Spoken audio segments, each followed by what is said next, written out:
Oh, great. Thank you so much. Welcome to Committee Number 6, Travel, Recreation, Wildlife, and Cultural Resources. And we're here to talk about our interim topics. So I guess we'll start with roll call. Do we do that on interim topic day? Senator Baldwin. Here. Senator Ellis. Senator Garou. Excused? Senator Jones. Excused? Representative Angelos. Representative Burkhart. Here. Representative Byron. Here.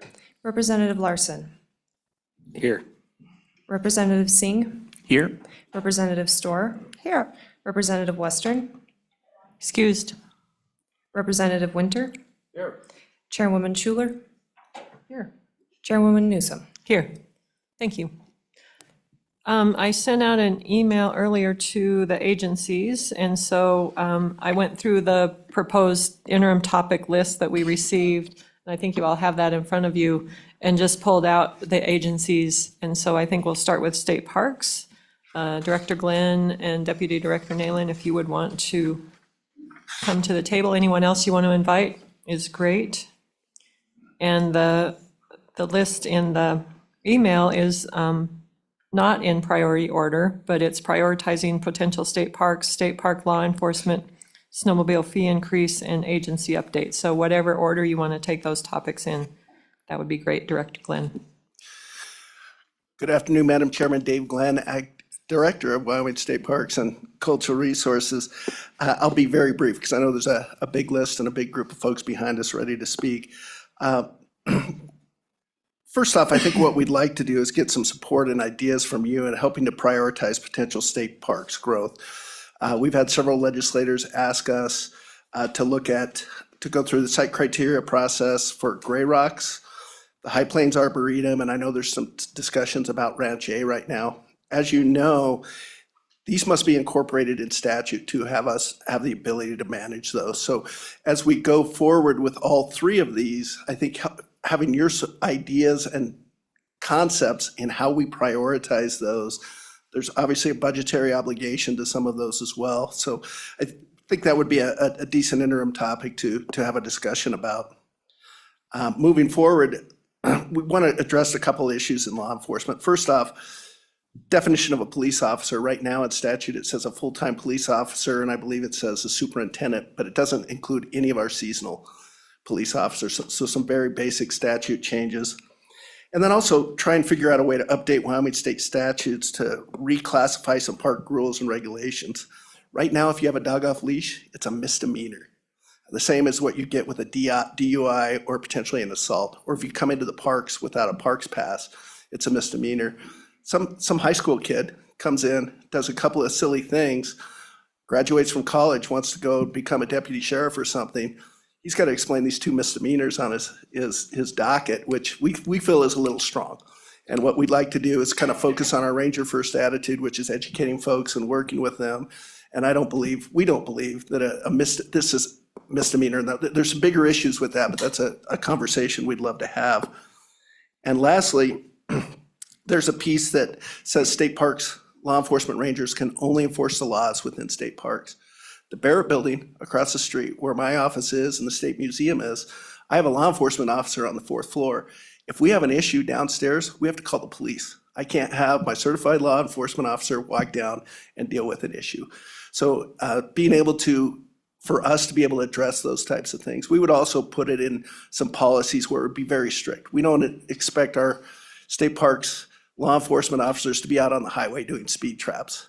What we want to be able to do is if they're out on the highway and they see somebody swerving and there's a potential DUI, that they don't have to call in and get permission to pull that individual over, that they have the ability to pull that over. And so those are the three pieces on the law enforcement piece that we'd love to address.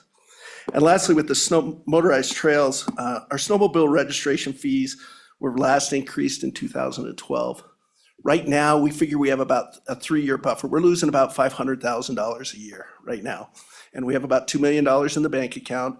And so in 2 to 3 years, we're gonna need to have a fee increase if we want to provide the same amount of services that we've been able to do in the past.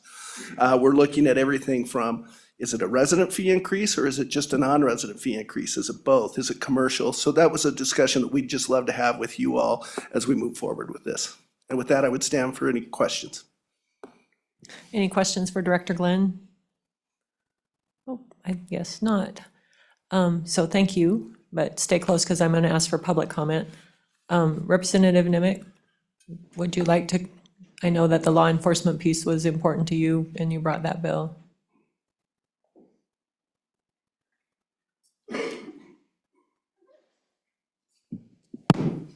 Thank you, Madam Chair. Yes, if you'd like to take it on as So a... if you want to introduce yourself. Tony Nemec, House District 60. Thank you, Madam Chair. Yeah, it was a very important piece. It didn't make it all the way through, so if you'd like to review it during the committee or through the interim, any help I can give you. Okay, thank you. Thank you. Any other public comment on state parks or just any other additional topics for state parks from the committee or the public? No? Okay, then I guess we will move on to, Andrew, if you want to come up, the Wyoming Creative Industries portion and data roundup update. Thank you, Chairwoman Newsom and committee members. My name is Andrew Schneider, and I sit before you today as the Executive Director of the Wyoming Arts Alliance. Andrew, I'm just going to interrupt you for a second. This is on page 4 of your handout. Go ahead, thank you. You bet. Sit here today to offer you a presentation during the upcoming interim that will serve as kind of a follow-up to the presentation that you all saw last interim during your meeting in Evanston.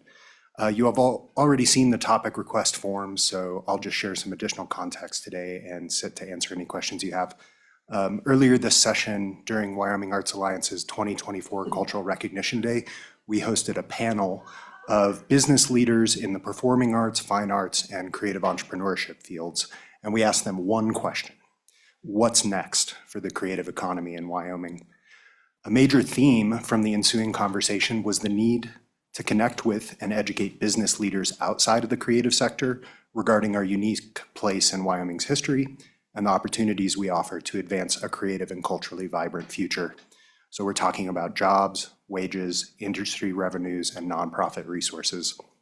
This creative industries feedback tracks with the #1 question we have received from legislators, investors, and business leaders who are interested in strengthening economic diversification and the unique quality of life that makes our hardworking families want to live here.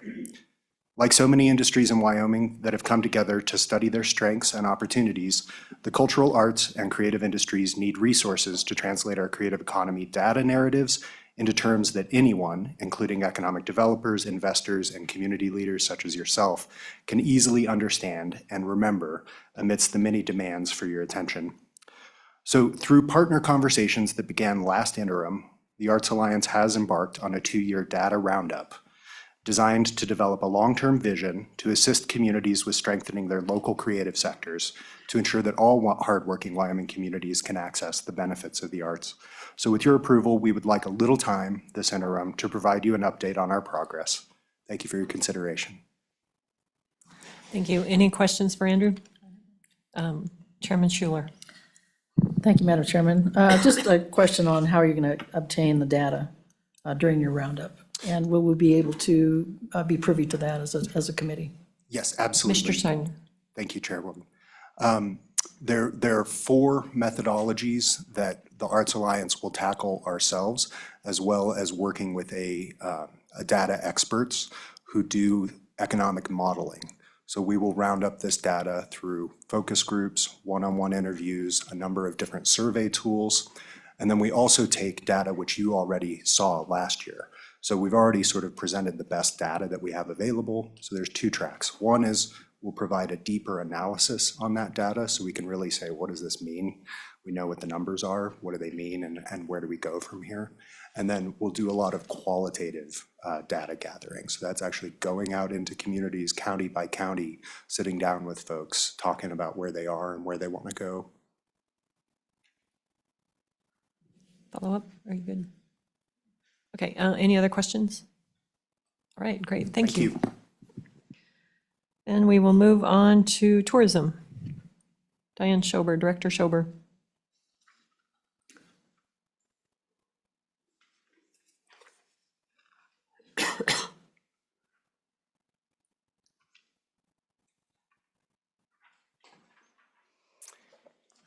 Yes, go ahead. Thank you, Madam Chairwoman, members of the committee. I'm Diane Schober. I'm the Executive Director at the Wyoming Office of Tourism.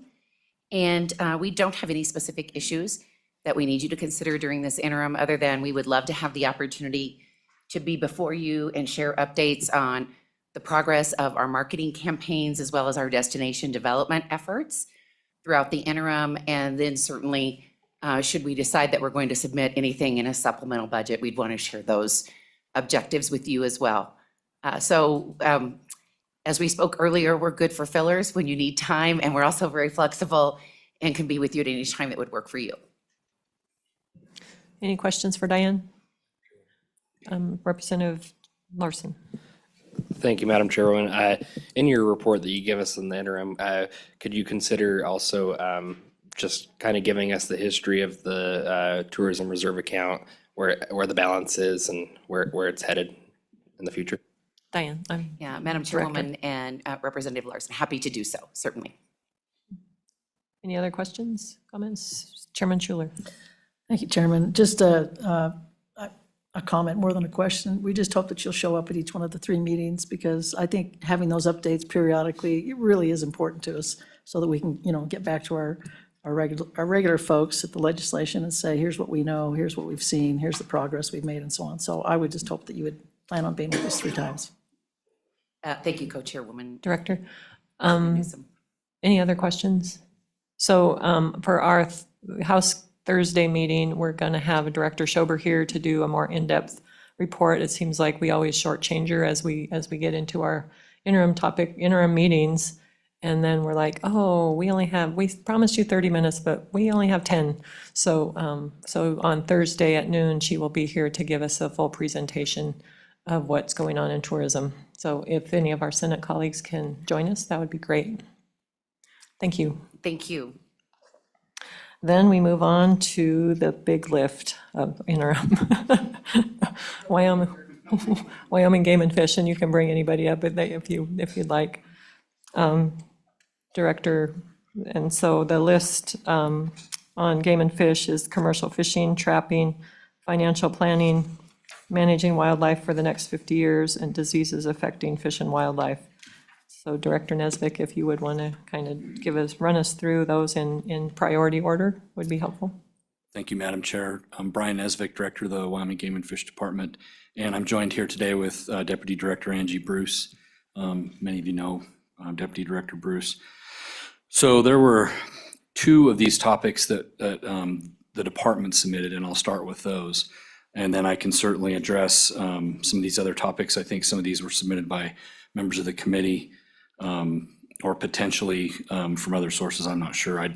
But I'm familiar with all these topics, and I'll be glad to talk about it, each one of them. So first of all, one of the things that we're very interested in, and it's really a short-term need, is to discuss with the committee our financial status. The Game and Fish Department, as most of you know, is not on the general fund. We're completely self-funded. And several years ago now, I guess it's been about, if my memory is good, it's about 7 years ago, the legislature took the last amount of general funds away from the department and said, go run Game and Fish like a business. And that was actually something that has truly been a very, very good thing for the department. We've had some opportunities to do things financially and the way that we plan, the way that we allocate money, to put ourselves in a really good position right now. With that said, for ever and ever and ever, the department has relied on license fee increases. That was the standard across the board method for adjusting revenues for the department as inflation occurred. The department received our last across the board inflationary license fee increase in 2008. Since then, there's been, as all of you know, there's been a lot of inflation since then, both just normal, but then also what we saw post-COVID. And there have not been any inflationary adjustments. There was a fee increase, a small one that was associated with the time when we came off the general fund. That wasn't an inflationary increase. That was simply to offset the reduction in revenue from not having general funds. The department's financial situation, as I said, it's fairly complex, but it's in a good spot. We're great. We're in good shape right now. But I'm looking 1 and 2 years out, and we've we've not adjusted for this recent large increase in inflation. The responsibilities that the department has, if you compare it, I just did this analysis for the governor not too long ago, and if you compare what we are charged with doing now versus 20 years ago, those responsibilities have increased significantly. Just in the AIS and the large carnivore programs alone, those programs have increased, and rightfully so, based on the needs of the people of the state of Wyoming, to a level much more significant than they were the last time that we had any kind of an adjustment in fees. Now, I've talked a lot about fees, but there are other ways to generate revenue for the department. And so what I would like to explore in the interim with this committee is smaller options, one-offs, unique ideas, things that could be put together in a package that wouldn't necessarily have to only rely on some kind of a fee increase. I know that there's a lot of controversy around fee increases and differing views on that. And so I think there would be a real opportunity here to look at the picture. We're glad to open our books and let everybody see what our financial picture looks like, but then explore some ideas to make sure we can continue to do the things that we're doing today. This is not in any way trying to create a lift for the department or grow the department. It's to maintain the current services that we provide and be able to do the things that we do for our state. So that's the first one. The second one would be an informational presentation, 2 different meetings for about an hour each on wildlife diseases. And the reason that I feel this could be very germane to this committee is we see a lot of issues in the state that manifest themselves in different bills and legislation that are related to specifically different kinds of diseases in wildlife. We also, a lot of the biggest issues the department faces each and every day have a nexus to wildlife diseases. So as an example right now, the challenge we have with feed grounds in Western Wyoming and developing a long-term management plan, there's a lot of, the whole reason that that's so controversial is the conflict between 2 wildlife diseases, brucellosis and CWD. The issues, as we've talked about, this current bighorn sheep bill that's moving through the process now, a lot of the concerns there are directly related to diseases, specifically pneumonia in sheep. So I think there's an opportunity to provide some education and to help the committee become more informed so that when these pieces of legislation come, there's a little bit better base of knowledge on those kind of issues. One thing I didn't put on the list that you both have made sure was on the agenda, and Chairman Ellis before you and Chairman Flitner before you also always made sure there was one placeholder on the agenda for agency updates. We kind of like having that opportunity because things come up between now and the end of the interim that are good to update this committee on, and we've used that as a kind of a placeholder to do brief updates on things that are going on in the department. And it's also allowed us to be responsive to members of this committee when you've had questions that come up and you want us to address them during the interim. I will now address some of those that we did not submit, but I'm very familiar with. So first of all, commercial fishing. This is something that this committee addressed, as you remember, this last session. It manifested itself into a bill. I don't think the bill got introduced. Is that correct? Yeah, it didn't get introduced. And so, I don't probably need to talk a lot about that issue. This committee studied it for the entire last interim. So we're glad to be at the table again to provide information, to help create some new ideas, maybe to try to address the situation with I think it's really a crowding issue. It's a fisherman angler experience issue more than anything.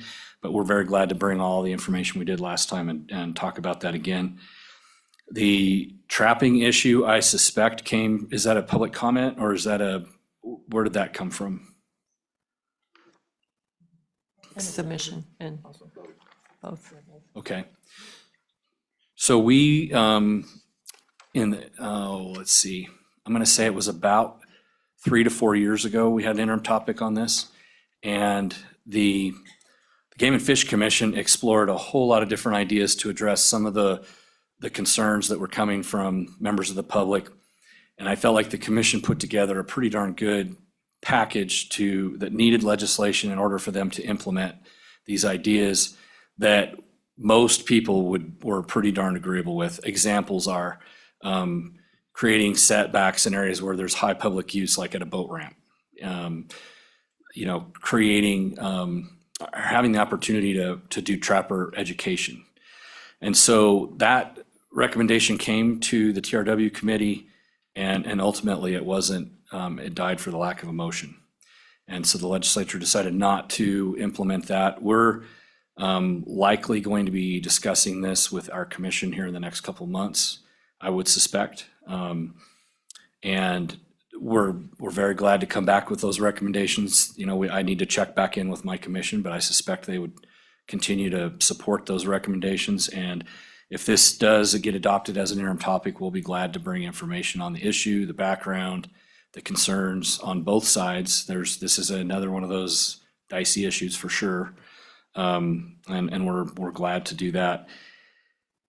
The last one I see down there is managing Wyoming wildlife for the next 50 years. I believe Representative Storer and Representative Storer and I have talked about this at length, and I don't want to steal any of your thunder if you wanted to talk about it, but I'm glad to, I think, summarize the way I understand it.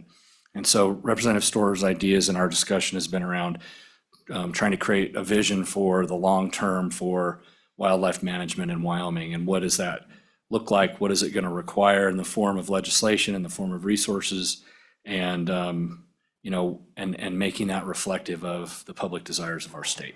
That's how I would probably summarize a lot of discussion. And I would ask if I summarize that appropriately. Representative Storer. Thank you, Madam Chairwoman.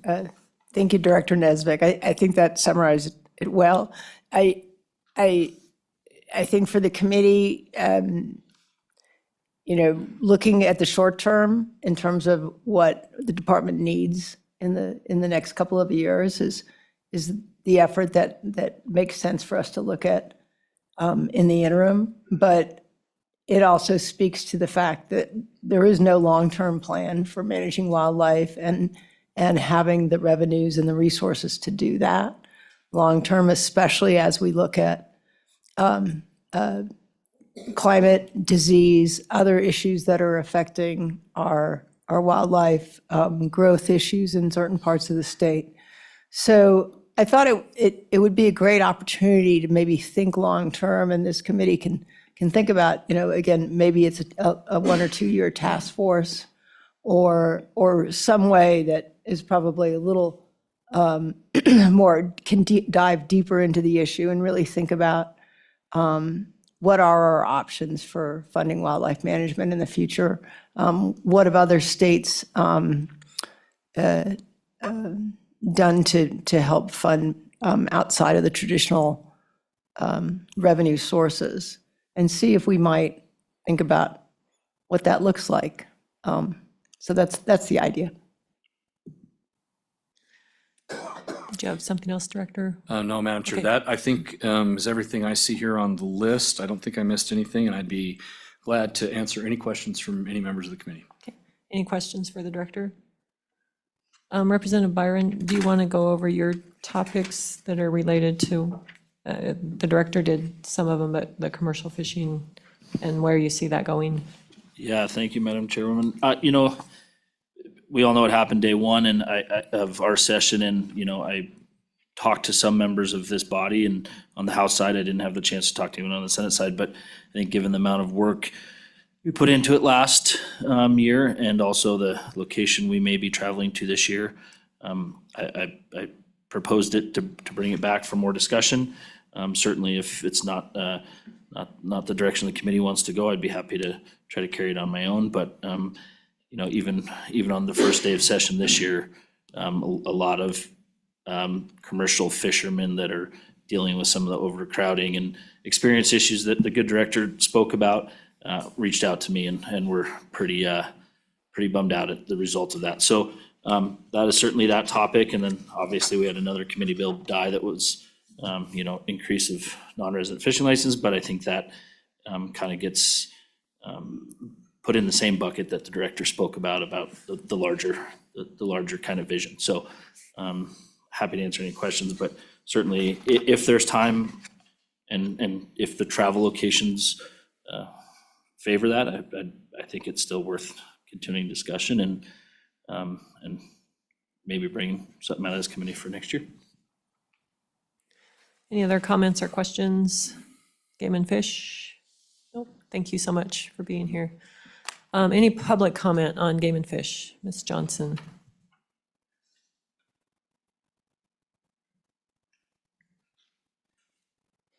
Go ahead. Madam Chair, members of the committee, Jess Johnson, Wyoming Wildlife Federation. I just wanted to sort of reiterate the importance of the educational aspect around the diseases and the wildlife diseases.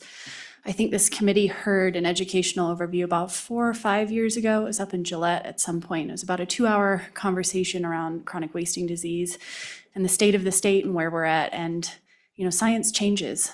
We learn new things. And as we're learning about this, I just see the great importance to make sure that we're as up to date as possible with what's going on in our state, what are the opportunities out there, and just sort of how this plays with wildlife into our future. So I'd stand in really strong support of that interim topic. I know we've chatted about this a lot, but I feel like it gets us ahead of the ball rather than behind the ball so that we have that education when sort of hard decisions come in front of us.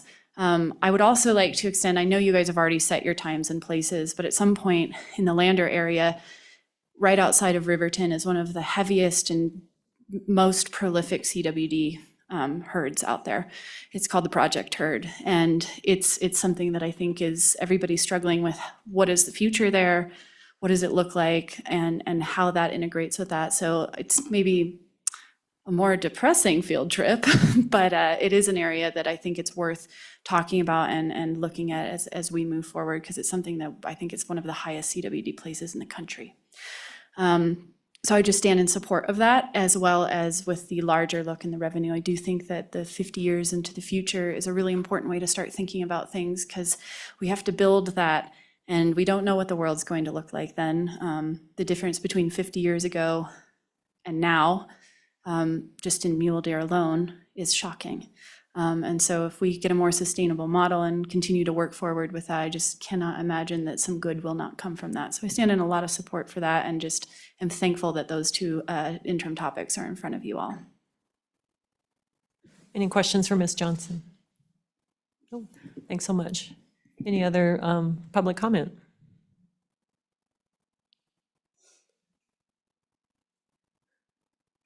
Welcome, Mr. Moline. Thank you, Go ahead ma'am. and introduce Brett yourself. Moline, Wyoming Farm Bureau Federation. I guess the one topic, I'll probably have some comments later when I actually see the bill, but the one topic that really intrigues me on page 5 that Representative Storer brings about managing wildlife for the next 50 years. Strong interest to my members. Wildlife is important to us, and given that a lot of critical, especially winter habitat, is on private land, I would ask that you would have the farming and ranching industry at a seat at the table. We would love to be a part of that.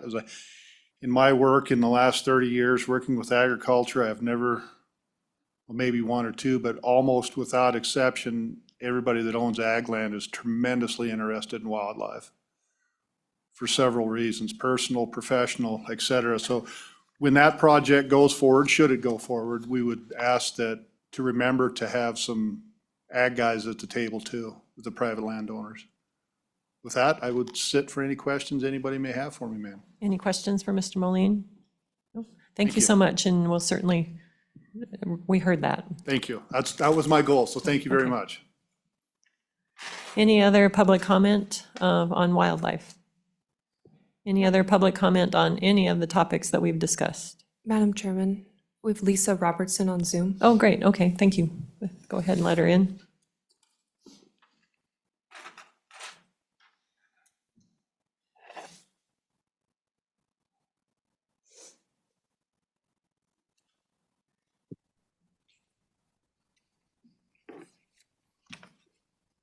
Welcome, Ms. Robertson.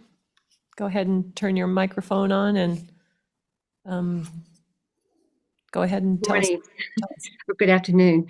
Thank you, Madam Chairman and members of the committee. I appreciate the opportunity to just share a couple of comments with you. I'm the president, Lisa Robertson, president and volunteer for an organization, Wyoming Untrapped. Some of you are familiar with us. We've been around for about 10 years. We did submit 2 interim topics for you to consider. This year, one was mandatory trapping education, which has very wide support. We've worked on it really hard, and I believe this is the time to talk about it. And we also have trapping the setbacks on certain areas that have a high level of possible conflict with trappers and users. So I just wanted to let you know we're available. We can answer any questions at any time. Please let us know. But we have another group that's formed down in Afton that have also submitted a request for some action with a few different ideas than we have had. And I hope you'll listen to them as too. We're all dedicated to making change and to do it for the benefit of everyone. We really want to collaborate and move on this issue after 10 years of working on it. So thank you very much. Thank you, Ms. Robertson. Any questions for Ms. Robertson? No? Thank you so much. Thank you. Any other comments or questions from the public? Anyone else online, Kelly? Okay. So I guess we will just come back to the committee and we'll go over our list and kind of pick out our top 10 or our top 10. I don't know that that's, but the thing that we need to remember is that everything we decide is all dependent on management council approval at the end of the day. So, and they like us to be more focused than less focused, but sometimes we have broad focus in our topic requests. So Representative Andrew. Thank you, Chairwoman. Do we have and maybe I'm missing it here somewhere, do we have a list of dates yet and locations? Because that may play into, yes. is that public or? It is. It's on our legislative website. Okay. Kelly, can you bring that up and tell us what those dates are? I can pull it up. Thank you. Kelly can do it. Madam Chairman, May 14th through the 15th will be in Cody. July 9th through the 10th will be in Casper, and then September 30th through October 1st in Cheyenne. And I can repeat anything. Everybody got that?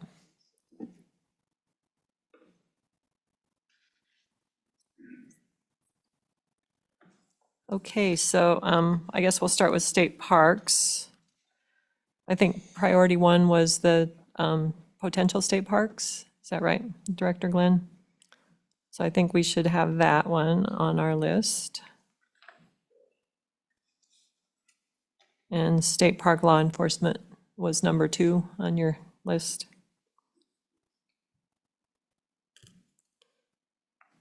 And then what's the feeling on snowmobile? I think that snowmobile fee increase should be pretty quick and easy. Every time I say that, it's not true. But I think it's worthy of discussion. Director Glenn, do you want to come up? You need statutory authority to increase those fees. Is that correct or not correct? Madam Chairwoman, yes. Okay. So since it was, 12 years ago since there was last an increase, I think that's a worthy topic for us. Representative Larson. Thank you, Madam Chairwoman. Director Glenn, do you have any sense of the temperature on the snowmobile group on their thoughts on an increase? Director Glenn. Madam Chairwoman, Representative Larson, I can't speak for it this time around. Last time around when the fee increases came forward, they came out in full support for it. We would imagine if services were going to be dropped, that has the potential to happen as well, but I can't speak to that. So I think we'll leave that on, Representative Angeles. Madam Chair, Mr. Glenn, I like facts. What is the current snowmobile fee? Director Glenn. Madam Chairwoman, Representative Angelos, it's $35 for residents and non-residents. The decision was made to do it that way because residents get to spend more time doing it, where non-residents pay the same amount of time for usually less time. At the follow-up, okay. Representative Byron. Thank you, Chairwoman. Director Glenn, it might also be good for the committee to know what those fees fund. I mean, I'm probably one of the few that purchased those for my sleds and probably one of the only sledders up here. So I think it's really appropriate to Representative Angelo's question. Not only are they $35, but what do they fund and what is the, it sounds like you guys are operating a bit upside down on that with potential to go further south. So can you just explain that a bit more? Director Glenn. Madam Chairman, Representative Byron, this is a great example of pay to play. The snowmobile community says, we want you to charge us money so you can groom our trails for us on the snowmobile side. On average, it's, and I cannot remember the exact number, but it's roughly about 86,000 miles of trails that are groomed. That's not 86,000 miles of trail, it's roughly a few thousand miles of trail that is groomed a lot. Places such as down in the Snowies, they are groomed every single night because of the use that is happening. So it's clearing and maintaining, signing those trails. There's safety cabins that are set up for folks. It pays for the staff, it pays for the equipment. Some of the equipment we use, it's about 16 snowcats. Others are used by contractors, and we hire contractors to do that as well. Yep. Oh, thank you. That's very insightful. Representative Singh. Thank you, Madam Chairman. Director Glenn, what is the price range of a snowmobile that we're dealing with? Director Glenn. Madam Chairman, Representative Singh, I can't answer that question. I should be able to do that, but I have a feeling Representative Byron can. Representative Byron. I mean, you can, Representative Singh, you can buy a snowmobile that goes on these trails for $500. You can buy a snowmobile that goes on these trails for $25,000. So, I mean, I think it's all over. Certainly a pretty busy activity given the last few years and what the world experienced. But if you drive through Laramie and out towards the Snowies or up towards Togety, there's I think snowmobiles and snowmobile trailers outnumber cars pretty handily. So maybe a better question is, what has been the price increase in the equipment you use to groom the trails? Might be a question that we might want to ask. Madam Chairwoman, we can get all of that information for you moving forward. I don't have the exact numbers. I know some of those prices have gone up 10 to 20%, let alone the fuel, let alone contractor fees. Okay, so I guess that's a good reason to have this topic. So, Chairman Schuler. Thank you, Chairwoman. I'd be interested in knowing just exactly what, or at least as close as you can, the cost of one snowcat. Because I have a few of them down in my area and I kind of have an idea, but I'd like to hear what you, or maybe Mr. Lloyd can tell us a little bit more about that, but they're expensive, I know that, but could you give us a little bit more information? Madam Chair, Chris Floyd, Deputy Director. It's just north of $200,000 this year for one snowcat. Okay, any other questions? Representative Storr. Thank you, Madam Chairman. Would either one of you happen to know how many snowmobiles are sold in the state of Wyoming on an annual basis? Director Glenn. Madam Chairman, Representative Storr, no, but we could get that information for you. All right, thank you. Okay, so it sounds like this is a topic we might want to further explore. All right, and then your fourth thing was agency updates, which kind of we have in every agency, so. All right, any other questions for state parks? Okay, thank you. I think that the Wyoming Creative Industries, I think Andrew's just looking for a segment of time to update us. I think that's probably fine. Tourism, the same with Diane. I think she just wants to do an update for us, and we can probably do that either at every meeting or a longer one at one of our meetings. Game and Fish, what I've heard, Brian, if you and Angie want to come up, I heard that financial planning is your top priority. That's correct, Madam Chair. Okay, any questions about that for the director? No? And then I heard number 2 is diseases affecting fish and wildlife. Is that Yes, Madam good? Chair. Okay. And then agency updates we do with everyone. And then where are we with commercial fishing? I think that that is a topic that we took up last year and that probably needs more exploration. I know that we had a working group from this group and including citizens and Game and Fish, and I think that we might reconvene that working group. Representative Byron? I would certainly be in favor of that. I think the committee locations are favorable to that topic. As we heard last year, no one tends to want to touch this, so I will continue to try to champion it, but I would be happy to take an interim, and I think there's a lot of feedback. I've already said this throughout the state, Casper, Cody, the Pinedale region, even hearing about stuff in the southeast corner, and another bill that died due to lack of introduction or didn't make it to Cal was just trying to get a grasp and an idea of how much commercial guiding is going on and where the state might be missing that. So I certainly would support it, but out of respect of everyone's time, understand that we may run out of time. Representative Larson? Thank you, Madam Chairwoman. So just a question for the committee in general, for that outfitter interim topic. Are we looking at just resurrecting the bill, or are we trying to do something different? Representative Byron? I do not have a good answer, Representative Larson. I hate to see all the good work just go away. So I think it would be very easy to resurrect the bill, maybe spend a very short amount of time on it with agency, updates, but I don't see another path forward, given that with the information we have heard in testimony and feedback we have gotten from other groups. So I think the path we took was the best path we could have taken. Okay.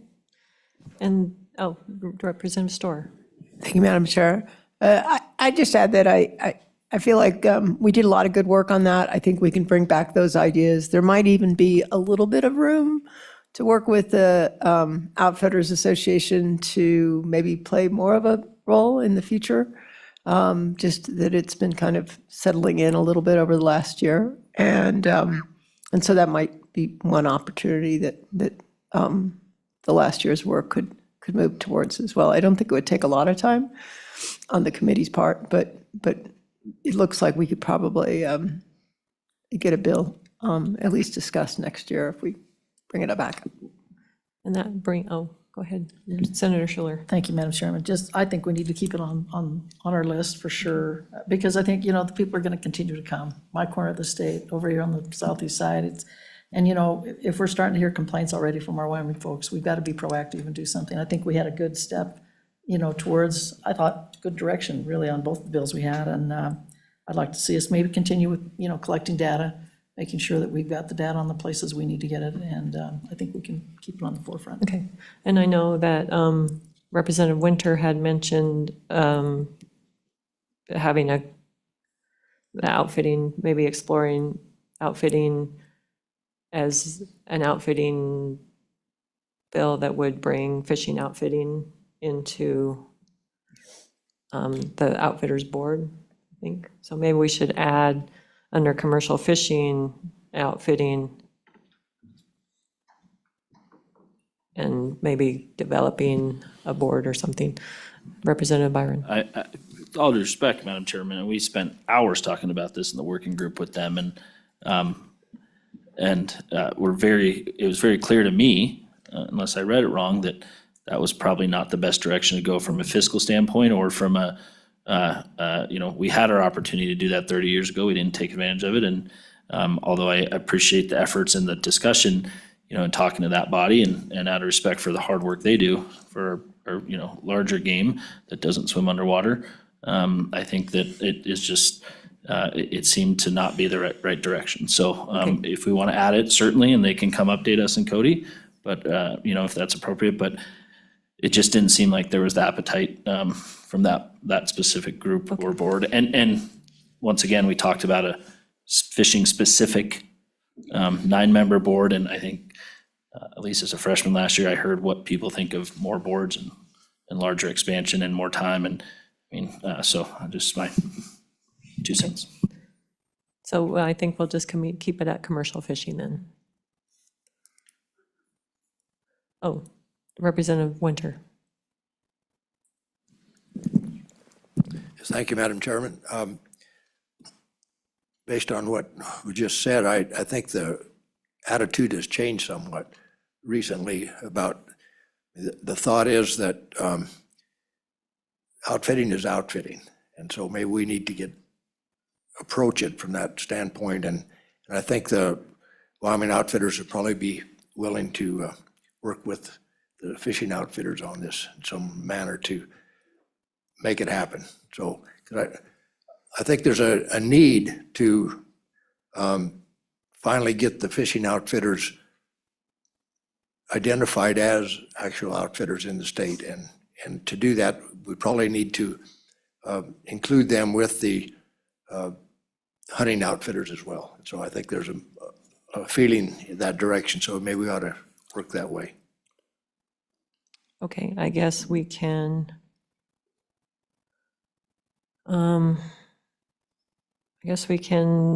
put it on our list and see how it goes.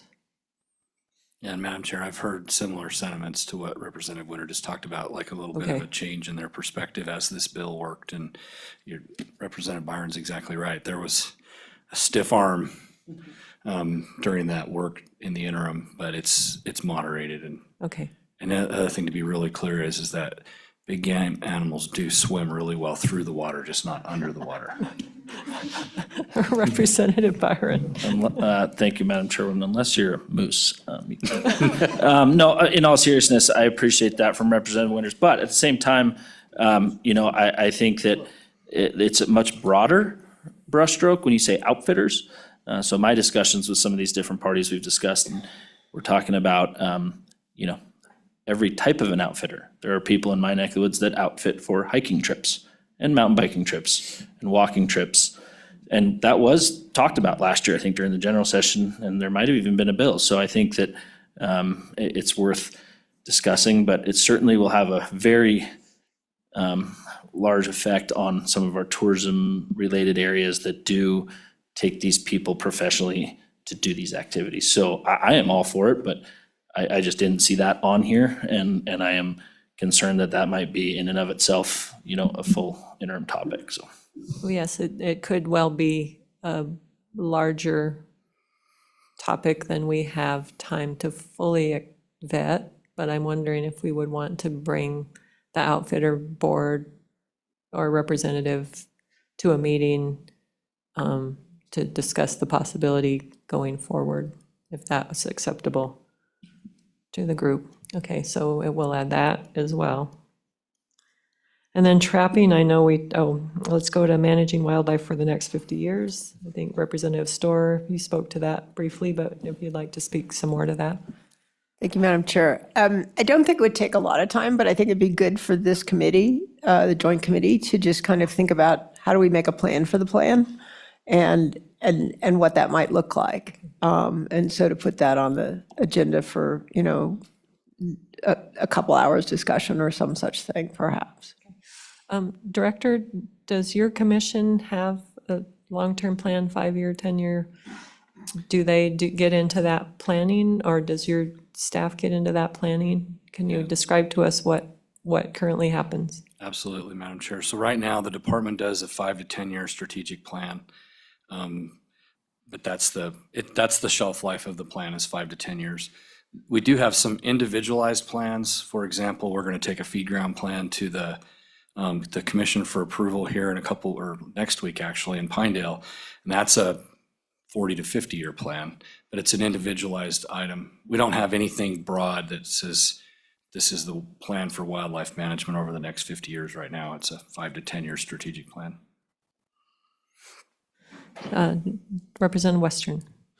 Thank you, Madam Chairman, and I really appreciate the representative from Jackson bringing this up. I think it's a great topic, right? I mean, I think at the end of the day, managing this wildlife enforcement of our, Title 23, it costs money, and so I think it's a really good topic. I think the only kind of maybe second half of the topic that might be important is, if we get the money we need to implement these management goals, I think it's talking about what are those management goals themselves. I mean, everything from setting quotas, herd management, the process that go into some of these job completion reports that are, I think, really kind of tell that, a lot of the data in that story that we're looking into. So I think it's a really good topic, and I certainly hope that we can move forward on it.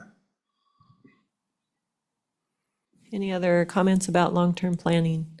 I think that's worth doing, and I think that fits in nicely with the financial planning piece, because it's that we have to take into consideration that whole sustainability of not only the wildlife, but of the department itself. So I think that would be an important piece.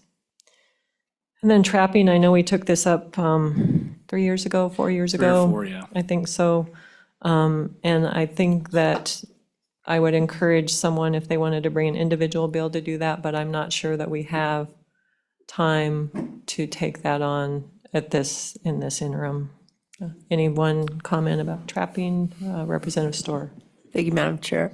I would appreciate maybe a review of what you all did consider a few years back, what can be done at the management level versus the statutory level, kind of where that conversation has been with the commissioners and the department. It does feel like we are getting more and more conflicts with trapping and people with dogs especially in lots of different parts around the state, and trying to figure out some way that makes sense. I'm not convinced it has to happen at the statutory level, but maybe having at least some time to review where things are at.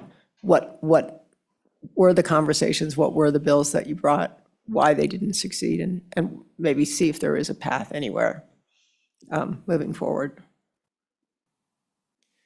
Any other, Andrew? I'm sorry, Representative Byron. I feel, thank you, Madam Chairman, obligated since I did bring these topics. And I think that the good director answered that there is going to be some discussion moving forward here in the next few months and at their agency level. And, maybe that can be part of one of those brief updates we get, and then we can, look at it from then. I think it is it tends to come up every few years in our western edge of the state, and I'm sure in other places that just doesn't quite get the same press, but certainly a very sensitive and emotional topic. And I think that if we could get an update, and if there is time, we can discuss it. But I think an update and yeah, maybe off record and off, we can find out what happened a couple of years ago. I know we've had some side conversations about it, and maybe there's an opportunity there to bring individual bills.